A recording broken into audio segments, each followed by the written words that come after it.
दोस्तों, ये बात है +2 कक्षा की, जब मैं 12वीं कक्षा में था। उन दिनों मेरे भीतर शुरुआत हुई थी आध्यात्मिक चिंतन मंथन की। मेरे भीतर बहुत सारे क्वेश्चंस आते थे। उन दिनों मेरे एक मित्र वार खेलने के लिए गए थे और वे एक मोटी पुस्तक लेके आए थे। उस पुस्तक का नाम था एक ओंकार सतनाम और ओशो की वो पुस्तक थी।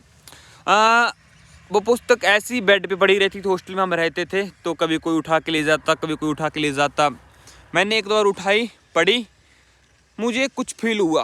क्या फील हुआ? मुझे ये फील हुआ कि कुछ तो है इस आदमी की बातों में। उन दिनों बस मुझे ओशो का नाम पता था और कुछ नहीं पता था, बट कुछ मुझे महसूस हुआ। फिर वो पुस्तक छूट गई, फिर मेरे पास आती, फिर मैं उनके 2-3 पन्ने पढ़ता। ऐसे दोस्तों चलता रहा और उन दिनों फर्स्ट टाइम मेरे जीवन में आना हुआ था ओशो का।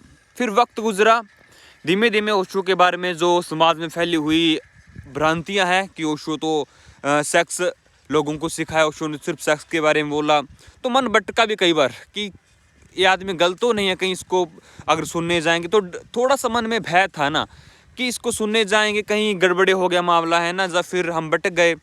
फिर मैं आर्य समाज में गया, काफ़ी जगह गया है ना, ओशो के बारे में और सुना। सुनते सुनते दोस्तों फाइनली 3-4 साल गुजरे। मैंने ओशो से थोड़ा थोड़ा बीच में संपर्क रहता था, इतना नहीं।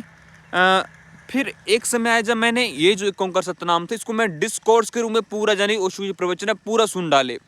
और मेरे भीतर जैसे कुछ घटा, कुछ जल गया कि अरे ये व्यक्ति तो बड़ा खतरनाक है, बड़ा भयंकर है, बड़ा क्रांतिकारी आदमी है। दोस्तों वहीं से एक कनेक्शन था, बट वहीं से वो कनेक्शन और बढ़ गया। मैं ओशो के प्रेम में पड़ गया। ओशो ने कहूँ कि समझ आया ओशो क्या थे। फिर मैंने संभोग से समाध दी और बहुत सारे ओशो के प्रवचन सुने। क्लैरिटी आई कि ओशो को सुनने के लिए हिम्मत तो चाहिए दोस्तों। लेकिन इतना मैं कहता हूँ, मैंने पहले भी कहा कि मैं इतनी सारी जगहों में गया, हमारे समाज में गया दोस्तों। मैंने बहुत सारे गुरुओं को सुना, मैं ब्रह्म कुमारी भी देखा मैं उदासीन पंथ में गया, शंकराचार्य में गया, पतंजलि में गया, इधर उधर ऐसे दोस्तों। लेकिन सबसे ज़्यादा जो मुझे मिला वो ओशो से मिला। ओशो दोस्तों सच में, अगर आप ओशो को दिल लगा के सुन लेते हो ना, अपने अहंकार को साइड रख कर, क्योंकि मैं फिर कहता हूँ कि ओशो को सुनना, आप ओशो ना क्या करते हैं, आपके अहंकार पे चोट करते हैं, आपके अहंकार को जलाते हैं।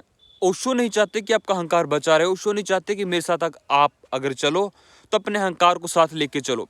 तो ओशो, इसलिए ओशो को सुनने में इतनी दिक्कत क्यों होती है, क्योंकि ओशो को सुनोगे अच्छा लगेगा, बीच में ओशो ऐसी बात बोल देंगे आपके भीतर का मामला डगमगा जाएगा, है ना। इसलिए ओशो को सुनने चले तो तभी सुनना अगर सच में अध्यात्म की प्यास हो, नहीं तो आप अटक जाओगे कि इसने ऐसे क्यों बोल दिया, अरे उसकी बेइज्जती कर रही तो ये कर रहा है। अगर सच में आपको परमात्मा की प्यास है ना, तो आपको ओशो से बहुत बहुत कुछ मिलने वाला। मैं कहता हूँ ओशो एक बहुत विराट समुद्र है, एक खजाना है, लूट लो दोस्तों।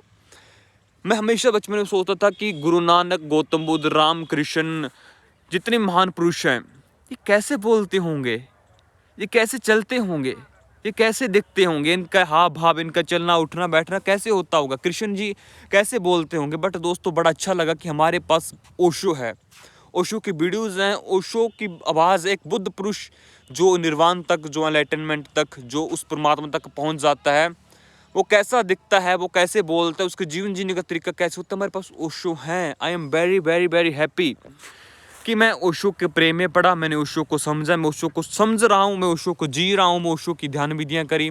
दोस्तों सच कहता हूँ, और मैं ये बात पक्की कहता हूँ, जो भी थोड़ा सा इंटेलेक्चुअल है ना, जो थोड़ा सा जीवन में चेतना का जो ऊपर उठाना चाहता है, जो आध्यात्मिक हो, जब वैसे इंटेलेक्चुअल हो, वो ओशो को दोस्तों जरूर जानता है, वो ओशो को जरूर सुनता है। मैंने देखा बहुत सारे लोग ओशो के विचारों को कॉपी करते हैं बट स्वीकार नहीं करते हैं, है ना। खुशी होती है कि आज के समय में युवा तेजी से ओशो को सुन रहा है, ओशो से जुड़ रहे हैं, ओशो के क्रांतिकारी विचारों को समझ रहे हैं। समय लग सकता है दोस्तों, लेकिन ओशो को जिस दिन समझ गया ना आप, बहुत बहुत बहुत बड़ी क्रांति घटेगी। मेरे भीतर घटी है, मैं आप लोगों को भी कहता हूँ कि आपके भीतर घटेगी। बस शुरू करो ओशो को सुनना।